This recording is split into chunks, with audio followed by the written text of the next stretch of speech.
네, 이 재미없는 말씀을 이렇게 열심히 잘 들어주셔서 고맙습니다. 조금 빨리 진행하겠습니다.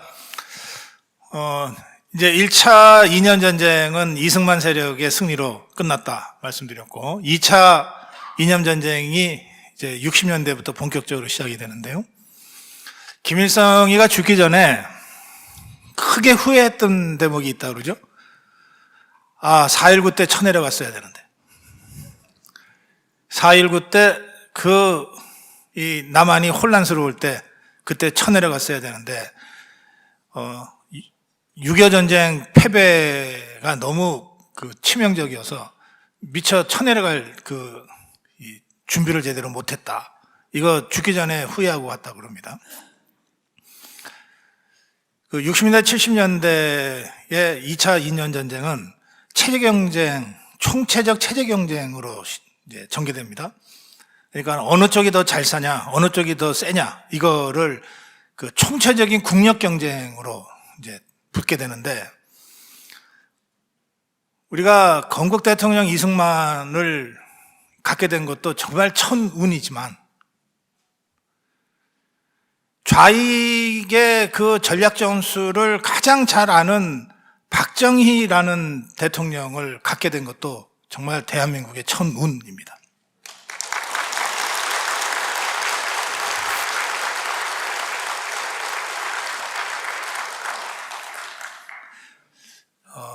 박정희 대통령은 이제 정말 찢어지게 가난한 집에 막내로 태어났는데, 어릴 때부터 셋째 형을 좋아하고 따르고 존경했습니다. 셋째 형의 이름은 박상희라는 사람인데요.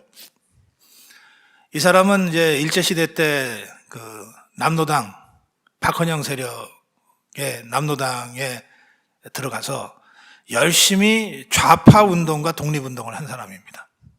당시로서는 아주 훌륭한 이 지식인으로 그렇게 평가됐던 사람인데, 이 사람이 대략 남노당 서열 한 5위 정도까지 올라갔던 굉장히 높은 사람입니다. 이 사람이 일으킨 폭동이 있습니다. 이게 대구 10.1 폭동입니다.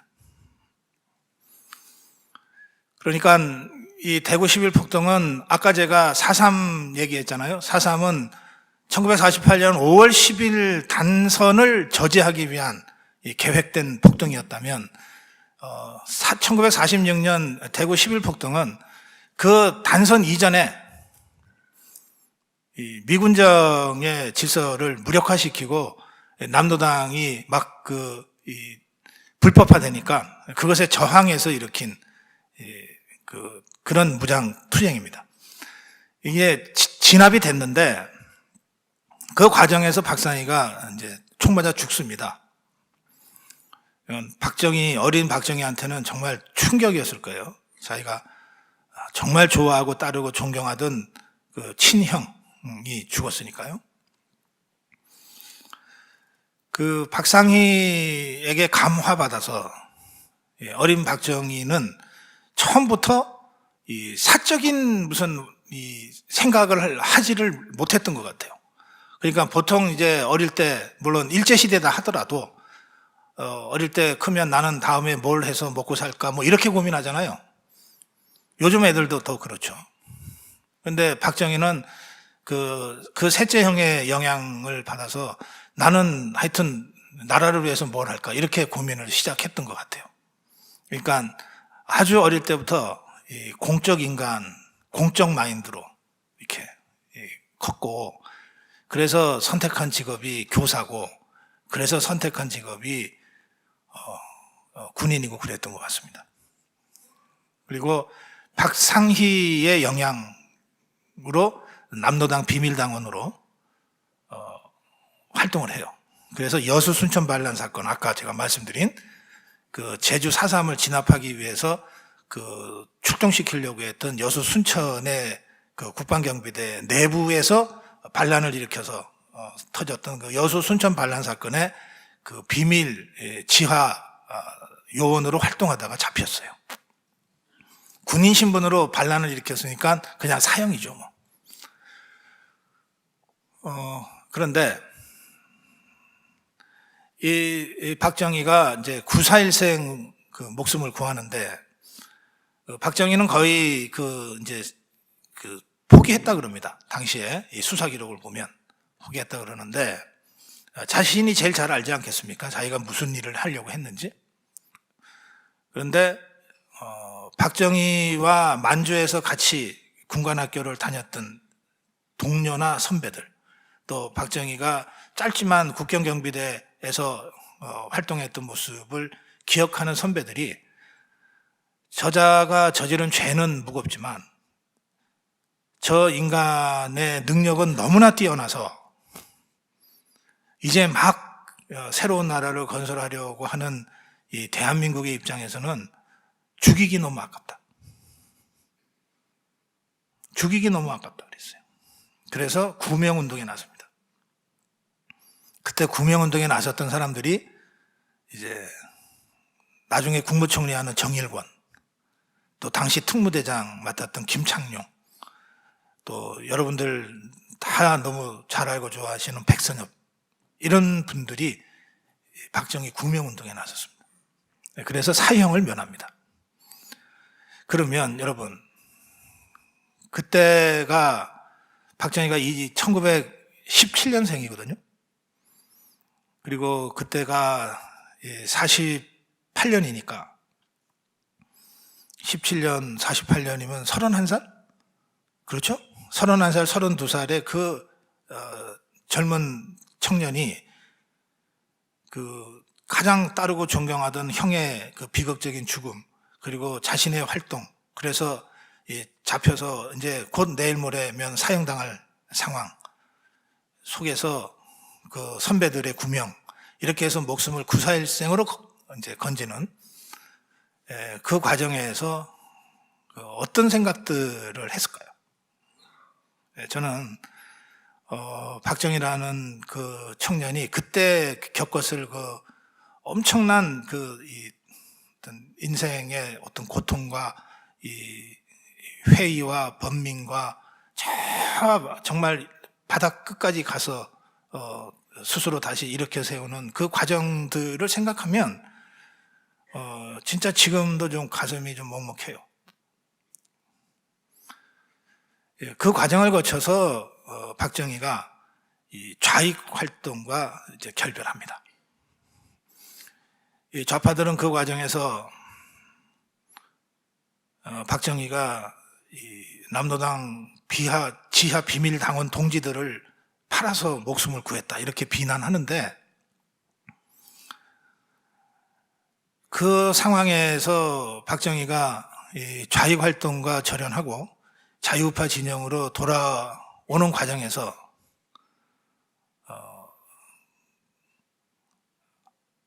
그때까지도 이 좌익 쪽에서 활동했던 사람들의 목숨을 팔았다고 한다면, 그래서 박정희라는 인물을 구할 수만 있다면 저는 10번, 20번도 더 팔라 그러겠어요.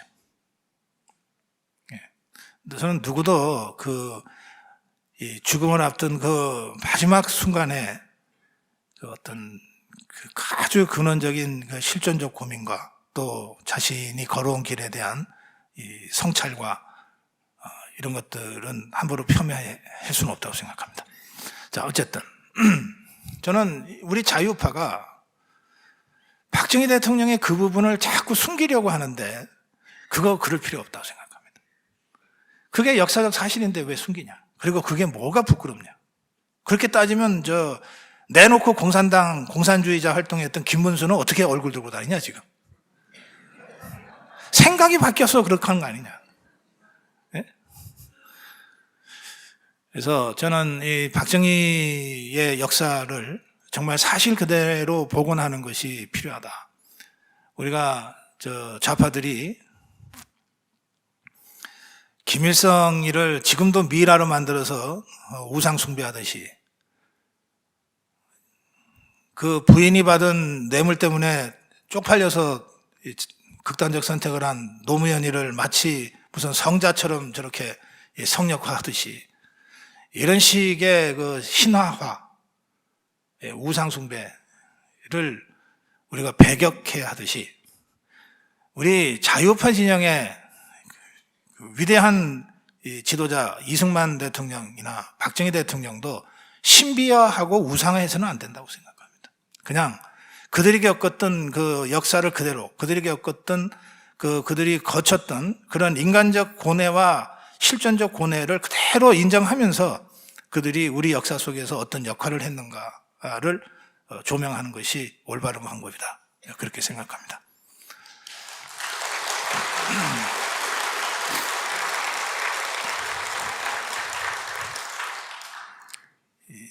좌파들의 전략 전술은 너무나 교묘해서 직접 겪어보지 않은 사람들은 밖에서 잘 몰라요.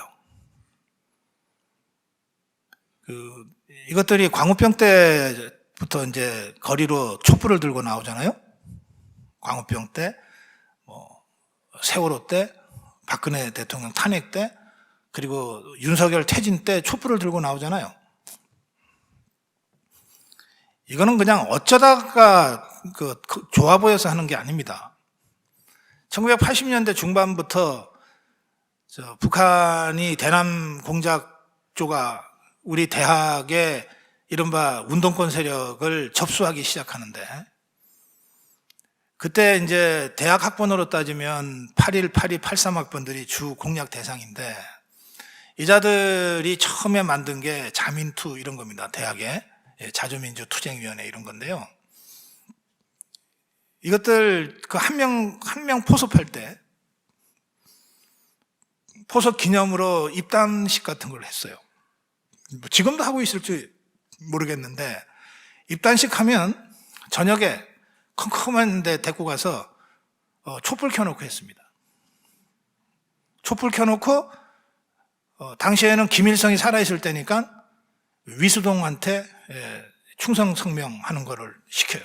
위수동, 위대한 수령 김일성 동지. 이를 줄여서 위수동이라고 그랬어요. 그러니까 이 좌파들의 그 오래된 상투적인 그 심리전이고 선전선동 기술들이 지금 윤석열 대통령 퇴진 운동에도 그대로 적용되고 있는 거예요. 그냥 촛불이 나오는 게 아닙니다. 자, 촛불을 들려면 낮에 할 수 없잖아요, 집회를. 밤에 해야 돼요. 밤이라고 하는 거, 어둠이라고 하는 게 그냥 익명성을 보장해 주죠. 그리고 촛불을 들면 10명이 들어도 100개쯤 보이거든요. 선동적이란 말이에요. 어둠 속에 불이 횃불이든 촛불이든. 그런 것들을 다 계획하고 40년 전부터 해왔던 짓들을 지금도 하고 있는 거예요. 그냥 어쩌다 촛불이 아니다 이겁니다. 그러니까 좌파들의 전략 전술을 잘 알려면 실제로 좌파 활동을 해보는 것 이상 없어요. 그래서 제가 여러분들한테 좌파 하려고 좌파 해보라고는 말씀 못 드리겠고, 그러나 제가 정말로 우리가 천운이 있다고 하는 것은 박정희 대통령이 젊은 시절에 박상희 형의 영향을 받아서 실제로 목숨 걸고 좌익 활동을 했던, 그래서 사형까지 갔던 그런 좌익 활동가 경험을 가지고 우파가 된 사람이라는 거예요. 그러니까 박정희만큼 김일성 그리고 남로당 세력의 전략 전술에 능한 사람이 없었던 거예요. 그런 사람이 1961년에 권력을 잡고 그때부터 18년입니다. 대통령이 된 건 63년이지만 1961년 최고의 의장부터 권력을 잡고 암살 서거하기 전까지 18년 동안을 이제 우리나라 대통령으로 국가를 통치하는데, 이때 박정희의 여러 업적이 지금의 대한민국을 만들어 놨다고 할 수 있을 정도이기 때문에 수많이 많지만, 그 중에서 박정희 대통령이 18년 동안 단 한 번도 잊지 않고 처음부터 끝까지 했던 게 뭐냐? 혁명 공약 1호, 반공을 국시로 한답니다. 그러니까 박정희 대통령은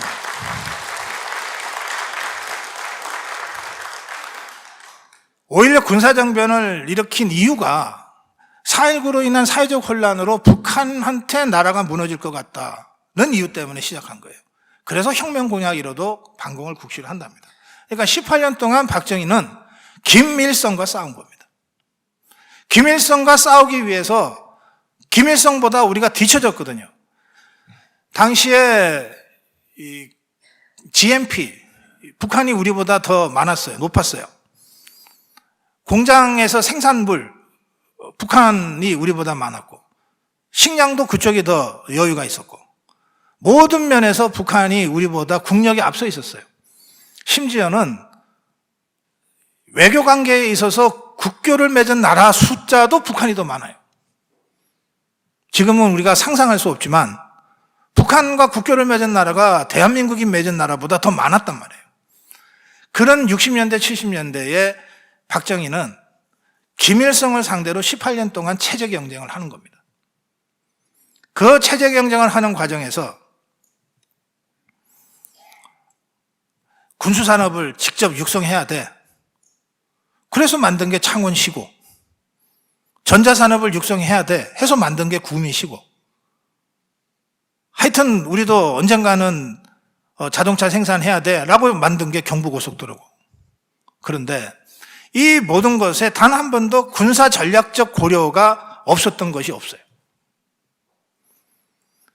창원을 예로 들면 이제 박정희 대통령이 북한하고 어쨌든 체제 경쟁을 하는데 저것들이 언제 우리를 다시 쳐들어올지 모르니까 우리도 고급 최신 무기는 못하지만 그래도 M16하고 이 철모 정도는 우리가 직접 만들어야 되지 않아? 생각해서 그 군수산업 만들 여지, 적지를 찾아다닙니다. 찾아다녀서 창원을 선택하는데 선택한 이유는 이렇습니다. 창원 혹시 아시나요? 네. 창원은 전 사방이 완전히 산으로 뺑 둘러싸여 있습니다. 산도 꽤 높아요. 그래서 창원을 들어가려면 부산 김해 쪽에서 오는 그 터널 하나밖에 없어요. 지금도 거의 그런 구조죠. 옛날에 한 50년, 60년 전에 창원시를 만들 때 생각하면 그때는 뭐 더 하지 않았겠어요. 그러니까 완전히 높은 산에 둘러싸인 이 분지입니다. 길은 부산으로 가는 고갯길 하나 있고 창원 터널도 없을 때니까 거기를 선택해요. 실제로는 물류를 생각하면 그런 데 가면 안 되거든요. 근데 거기를 선택합니다. 왜? 거기다가 M16 만들고 이 파이버 만드는 공장 만들어 놓으면 또 실탄 만드는 공장 만들어 놓으면 분명히 전쟁이 터지면 북한이 전투기로 제일 먼저 폭격을 할 건데 그러면 당시 북한이 갖고 있는 미국이 이것으로 공격을 할 때 폭격을 할 때 비행기가 이렇게 내려와서 폭탄을 떨어뜨리고 올라가거든요. 이거를 떨어뜨리러 왔다가 올라갈 때 산에 막혀서 추락할 수밖에 없는 지형을 찾은 거예요. 비행기가 한번 떠서 공격은 할 수 있는데 다시 올라갈 수는 없을 정도의 높은 산들이 둘러싸여 있는 곳을 찾아낸 게 창원이에요. 그래서 거기다가 기계공단을 만듭니다. 군수산업을 위해서. 그게 지금의 창원시입니다. 물론 지금은 거기까지 가서 안 떨어뜨리죠. 수십 킬로 바깥에서 미사일을 쏘는 곳이니까. 그러나 60년 전, 70년 전에 박정희 대통령이 창원시를 지금의 첨단 기계산업 도시로 만들려고 처음에 그림 그렸을 때의 그 문제의식에는 군사지휘관으로서의 전략적 고려가 굉장히 깊이 깔려 있었던 거예요. 그러니까 이런 식으로 대한민국을 건설한 겁니다. 처음도 끝도 김일성 세력과의 투쟁이죠. 김일성 세력과의 전쟁에서 어떻게 이길 거냐. 실제로 김일성과 박정희는 특수부대를 보내서 서로 암살하려고도 하잖아요. 1974년 문세광이가 그렇고 1968년에 김인신조 일당이 그렇고 실제로 보내잖아요. 저는 우리도 보냈을 거라고 생각해요. 안 보냈으면 바보지. 이렇게 18년 동안 김일성과 체제 경쟁을 합니다. 그리고 그 체제 경쟁에서 우리가 완승을 거두는데 어떻게 완승을 거두냐?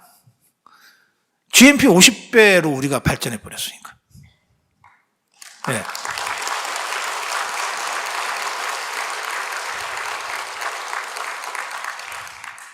전 세계에서 우리와 국교를 맺지 않은 나라는 거의 없을 정도가 됐으니까 외교적으로, 안보적으로, 경제적으로 완전히 우리가 이겨버린 거죠. 그게 2차 2년 전쟁입니다. 김일성이가 1차 이승만과의 전쟁에서 지고 2차 박정희와의 전쟁에서 졌어요. 그래서 이 자들이 박정희 대통령 서거 후 이제 전략을 바꿉니다. 기존의 방식으로는 이게 안 되겠다. 기존의 방식이라는 게 뭐냐면 내부를 혼란스럽게 해서 4.19처럼 만든 다음에 치고 내려오는 거, 또는 6.25 전쟁과 같은 직접적인 남침, 또는 김신조 부대나 울진 삼척 게릴라 투입해서 공격하는 거, 이런 방법 저런 방법 다 써봐도 안 되더라 이거예요. 그래서 작전을 바꿉니다. 이게 이 80년대 중반부터 이제 제3차 이념전쟁에 돌입하는 시점이 되는 거예요. 이 작전을 바꾸는 거는 김일성이만 바꾸는 게 아니고 전 세계 공산주의자들이 다 작전을 바꿉니다. 70년대부터. 어떻게 바꾸냐? 그 전까지는 이 공산당의 적화 전략의 핵심은 총파업이에요. 총파업. 그리고 바리케이트.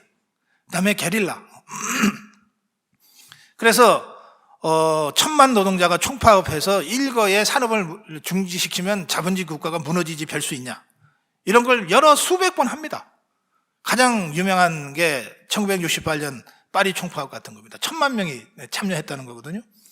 그랬는데 자본주의 국가는 끄떡도 안 하잖아요. 그러니까 바리케이트 한번 쳐보자. 어딜 점령하자 이거예요. 그렇게 해서 한 게 70년에 일본 야스다 강당 점거 사건입니다. 바리케이트를 쳐요. 도쿄대학의 야스다 강당을 이 중핵파들이 점령하고 이 경찰과 맞서 실제로 총을 들고 맞서요. 예, 그거 한 일주일 만에 진압돼 버렸어요. 다른 데서 뭐 함께 하겠다는 연대도 없이 이것도 안 되는구나. 게릴라 투쟁. 뭐 체게바라 요즘도 좌파 애들이 좋아하던데 체게바라 그거 죽기 아주 비참하게 죽어요. 예, 볼리비아인가 어디 산속에 가서 도망다니다가 죽습니다. 그러니까 칼막스나 레닌이 가르친 총파업 투쟁론도 잘 안 먹혀. 바리케이트전도 잘 안 먹혀. 소비에트 해방구도 잘 안 먹혀. 게릴라 투쟁도 잘 안 먹혀. 그때 1970년대 중반, 1980년대 들었으면서 이 좌파 지식인들이 분명히 우리가 이겨야 되는데, 칼막스에 따르면 우리가 이겨야 되는데 왜 맨날 지지? 원인이 뭘까? 자본주의 국가가 너무 강해서 진 것 같아. 미국이란 나라, 영국이란 나라, 프랑스란 나라가 너무 강해. 우리가 아무리 해도 시키는 대로 다 해봤잖아? 너무 강해 저것들이. 그러니까 전략을 바꾸자. 그래서 바뀐 전략이 진지전 전략이에요. 그 전까지의 전략은 기동전 전략이라고 그럽니다. 그러니까 기동전으로는 백날 해봤자 안 되니까. 이런 기동전 저런 기동전 다 해봐도 안 되니까 아예 진지전으로 바꾸자. 이 진지전이라는 게 뭐냐? 간단하게 말씀드리면 우리 사회 각계 각곳에 파고들자. 파고들어서 자기들의 동조자를 더 많이 모으자. 그리고 사회적, 문화적, 정치적 영향력을 키우자. 그 키워진 영향력을 가지고 기회가 오면 일거에 일어나서 정권을 뒤집어 엎자. 선거가 도움이 되면 선거도 하고, 선거가 도움이 안 되면 선거도 부정하고, 이 진지전 전략으로 바꾸자. 이렇게 됐어요. 이 진지전이라고 하는 전략은 원래는 1940년대에 이미 이탈리아 공산당수 그람시라는 사람이 제시한 거예요. 그때 그람시의 주 논쟁 상대는 스탈린이었어요. 스탈린을 상대로 너처럼 하면 안 돼. 그럼 우리 다 죽어. 계속 우리 혁명 역량만 손실이야. 그러지 말고 기동전 하지 말고 진지전으로 가야 돼. 그 당시에는 스탈린이 제일 셌기 때문에 그람시가 죽었어요. 묻혔어. 그랬는데 이게 80년대 한 40년 지나서 우리 선배들 중에도 이런 진지전 전략을 구사하자고 주장한 사람이 있잖아. 그람시를 다시 보자. 해서 1980년대 이후 전 세계 좌파들이 다 진지전 전략으로 전환을 합니다. 우리나라도 그 1980년대 중반에 세계적 흐름에 발맞춰서 저 김정은 집단이 또 종북 주사파들이 진지전 전략으로 전환해요. 그리고 그걸 뭐라고 표현하냐면 이제 폼나게 표현합니다. 하방이라고 표현해요. 하방. 민중으로 들어가자. 대중 속으로 들어가자. 이렇게 표현합니다. 그래서 1980년대 중반 이후에 학생들이 학교에서 학생운동을 하고 종북 주사파 운동을 한 다음에 예전 같으면 이제 장기표나 김문수 시대에는 다 노동 현장으로 가서 막 노동 투쟁하다가 감옥 가는 거가 패턴이었는데 이때부터는 이것들이 노동 현장을 가거나 길거리 가서 바리케이트를 치거나 하질 않고 각계각층에 다 스며들어가. 근데 다 이 대학 다니는 애들이니까 머리는 좋아서 시험 보는 그 기술은 좋아가지고 이것들이 대거 사법시험에 통과해요. 그래서 연수원 통과해가지고 검사로 판사로 있는 거예요. 이것들이 전부 다 교사 자격증 따가지고 학교 교사들이 돼. 그리고 언론사 기자, PD가 되고 그리고 대학의 교수로 갑니다. 의사가 돼요. 그리고 목사가 되고 신부가 됩니다. 이 그람시가 말하기를 자본주의 사회의 주요 진지는 첫째, 언론, 학교, 종교기관, 그다음에 사법부 이렇게 열거하거든요. 이것들이 교본에 나와 있는 대로 진출을 해요. 그래서 이 진지전 전략이 무서운 것은 일단 그렇게 침투를 하면 고정간첩 얘기부터 해야 되겠네. 고정간첩이라고 하는 것은 우리나라에 북한에 김정은이가 내려보낸 간첩이 포섭을 해서 또는 내려와서 고정간첩이 되려면 보통 10년에서 15년 정도는 간첩질을 하지 않고 살아요. 그냥 어느 동네에 이사 와서 그냥 그 동네에 옆집 아저씨처럼 그냥 그렇게 사는 거예요. 10년, 15년 동안 어떤 지령도 안 내려.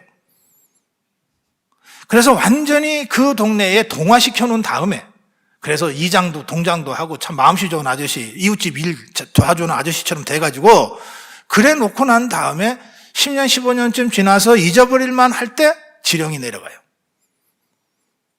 그러니까 이 고정간첩들은 완전히 우리 대한민국의 동화된 사람으로 지령을 받고 사는 거예요. 그러니까 포착하기가 쉽지가 않아요. 식별해내기가 쉽지가 않아요. 보통 10년, 15년 정도 묵힙니다. 고정간첩들은. 그렇게 해서 고정간첩으로 내려와서 지금도 간첩질을 하고 있는 자들이 대개 정보기관의 분석에 따르면 3만 5천 명에서 5만 명쯤 되는 걸로 되어 있습니다.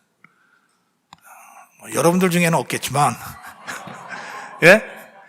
고정간첩이 그렇게 3만 5천 명에서 5만 명 정도가 있다고 정보기관이 분석하고 있어요. 근데 이 진지전 전략도 10년 정도를 아무 일도 안 하고 그냥 묵힙니다. 그러면서 그 자기가 침투한 진지에서 좋은 평판을 얻도록 지시를 내려요. 그러면 어떻게 되냐면요.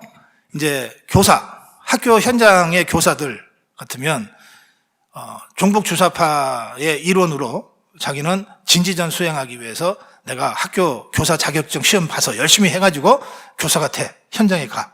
그러면 이 친구가 제일 먼저 하는 일은 뭐냐? 그 학교 현장에서 나타나는 여러 가지 부조리, 아이들 입장에서, 학생들 입장에서 볼 때 이건 좀 아니잖아 라고 하는 것들을 이 사람이 대변해 주는 거예요. 예를 들어서, 우리 체벌은 하지 맙시다. 우리 돈 봉투 같은 건 밟지 맙시다. 이런 거를 이 사람들이 하는 거예요. 그러면 되게 젊었을 거 아니에요. 젊은 교사가 어느 날 학교에 나와가지고 우리 촌지 받는 거 하지 맙시다. 우리가 애들 함부로 때리지 맙시다. 응? 애들도 사람 아닙니까? 이런 얘기를 하고 다닌다고 쳐봐요. 그 애들 좋아하겠죠. 학부모들도 좋아하겠죠. 야, 그 젊은 선생이 아주 그렇게 해서 신뢰를 쌓아요. 그렇게 해서 한 10년 한 다음에 이 사람들이 조직한 게 전교조입니다. 실제로 이 학교 현장에 전교조의 초기 멤버가 들어가서 활동을 한 것은 1980년대 중반부터인데, 전교조라는 조직으로 딱 나타난 것은 1990년대 중반이에요. 이 10년 동안에 이 사람들이 자기들이 직장으로 몸담고 있는 학교에서 바로 그런 일들을 합니다. 촌지받기 않기 운동, 스승의 날에도 학교에 오지 마세요 하는 캠페인, 애들 때리지 마세요 하는 거, 그 과정에서 수많은 정말 애들의 눈물을 흘리는 무슨 영화 같은 것도 만들어져요. 두사부일체 이런 영화. 예? 상문고등학교를 모델로 했다더라, 이런 거. 예? 그런 얘기들이 막 공감대를 불러일으키잖아요. 그렇게 해서 문화적 헤게모니를 쟁취하는 거예요. 조직을 건설하기 전에 먼저 학생들의 마음과 학부모들의 마음부터 훔치는 거지. 그래 놓고 어느 날 전교조를 딱 결성하고, 사실은 저희가 전교조입니다. 어떡하겠어? 그 사람들이 좋은데. 그렇게 해서 학교 현장의 주도권이 그들에게 넘어가요. 예, 진지전이라는 게 무서운 겁니다.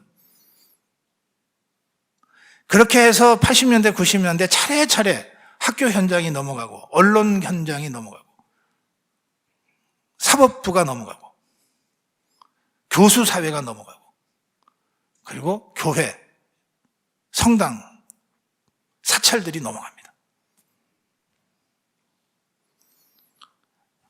10년, 15년간 이렇게 힘을 응축했다가 마침내 기회가 왔다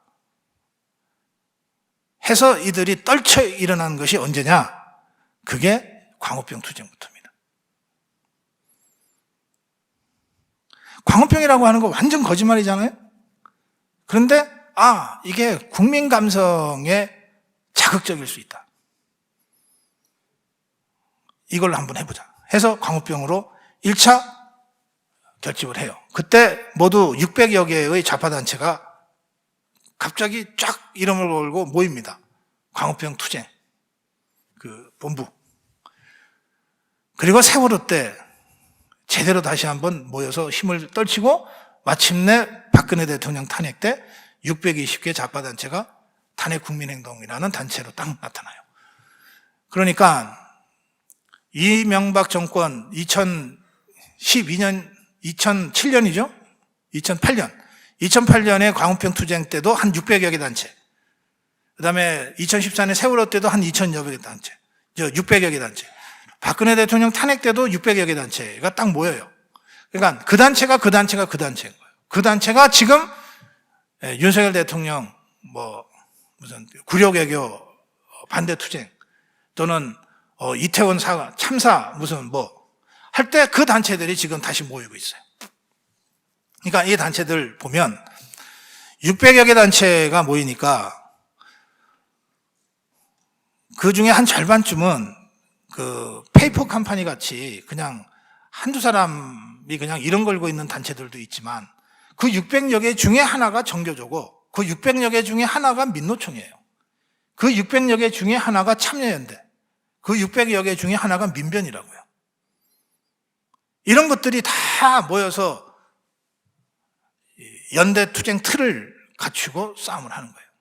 그리고 이 뒤에 민노총 뒤에 뒤에 김정은의 대남 정찰 총국, 이게 이제 우리로 따지면 국정원과 비슷한 조직인데, 여기서 전문 공작군들이 여러 사람들을 바깥으로 불러내기도 하고 지것들이 오기도 해서 지령을 주잖아요. 그 지령의 수준이 어느 정도냐? 이태원 사고 나자마자 태진이 참사다, 이런 슬로건을 걸어라 하고 윤석열 태진 투쟁해라, 이런 구체적인 슬로건까지 거의 실시간으로 지시하기에 이르는 거예요. 그래서 지금 이 600여 개의 좌파단체, 또 합치면 더 확대하면 2000여 개의 좌파단체, 또는 박원순이가 10년 동안 먹여 살린 4천여 개의 시민단체, 좌파 시민단체들이 그 뒤에 이석기라든지 뭐 누구 하는 그 종북 주사파 핵심들이 있고 그 뒤에 김정은의 대남정책 총국이 있다.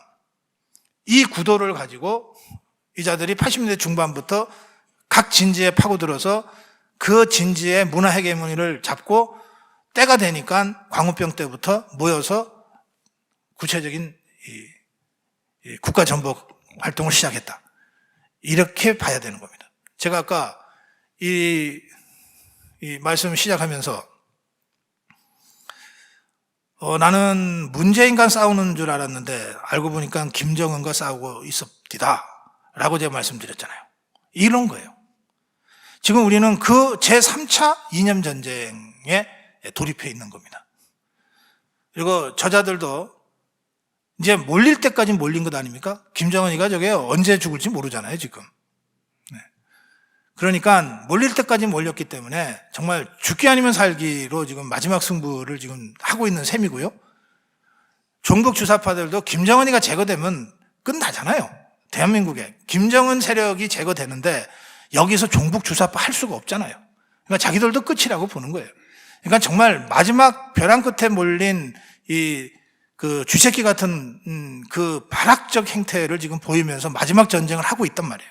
근데 우리만 1년 전에 야, 우리가 이겼어. 집에 가. 하고 가버릴 뻔했어요.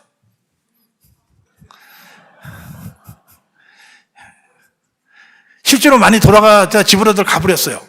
요즘은 이 정광훈 목사님이 광화문 집회를 해도 예전처럼 그렇게 많이 안 나와요.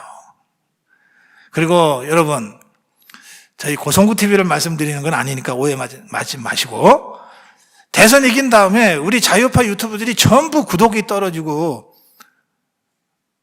동시 시청자 숫자가 떨어졌다는 거예요.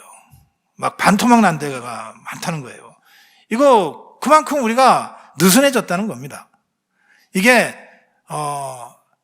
해봤자 안 된다고 하는 패배지와 절망감 때문에 그렇다면 진짜 문제인데 그건 아닌 것 같고, 1년 전에 우리가 이겨서 이제 뭐 싸움 끝났네.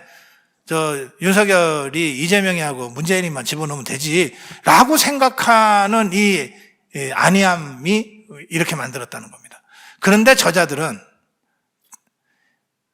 보세요. 윤석열 대통령 당선되고 윤석열 대통령이 대통령이 취임하는데 2달 있었잖아요. 그 2달 중에 윤석열 퇴진 투쟁 조직을 꾸렸다니까. 4월부터 촛불을 들었다니까, 저것들은. 작년 4월부터. 그러니까 저것들은 한 번도 투쟁을 포기한 적도 없고, 졌다고 해서 집에 돌아간 적도 없고, 이겼다고 해서 집에 돌아간 적도 없어. 왜? 계속해서 아직까지 최종적인 승리를 향해서 가야 되는 게 있으니까. 그리고 끊임없이 김정은이가 채근질하고 채찍질하고 목표를 계속 제시하니까. 저것들은 전열이 흐트러진 게 없어요. 그래서 정권이 바뀌었으면 웬만하면 뭐 제가 5년 동안 잘 먹고 잘 살았으니까 집에 갈게요 하는 기관장이 한두 명이라도 있어야 될 거 아니야. 단 한 놈 그런 놈이 있냐고. 제가 그동안 문재인 정권 하에서는 제가 그래도 실력도 없이 방송에 자주 나왔는데 이제 정권도 바뀌었으니까 저 좀 쉴게요. 이런 우좌파 패널 한 명 있냐고. 단 한 놈도 그 자리에서 물러나지는 않잖아. 걔들은 여전히 싸우고 있다니까, 우리를 상대로. 근데 우리만 등 돌리고 있는 거예요, 지금. 그래서 제가 여러분 아직 전쟁 중입니다. 더 험한 전쟁이 지금 전개되고 있습니다. 이 마지막 고비를 우리가 안이하게 대처하면 진짜 다 이겨놓고 역전패 당할 수가 있습니다. 제가 그것을 여러분한테 이제 막 소리 높여 경고하기 위해서 제가 이 책을 썼고, 오늘도 여러분 앞에 서서 이렇게 소리를 질렀습니다.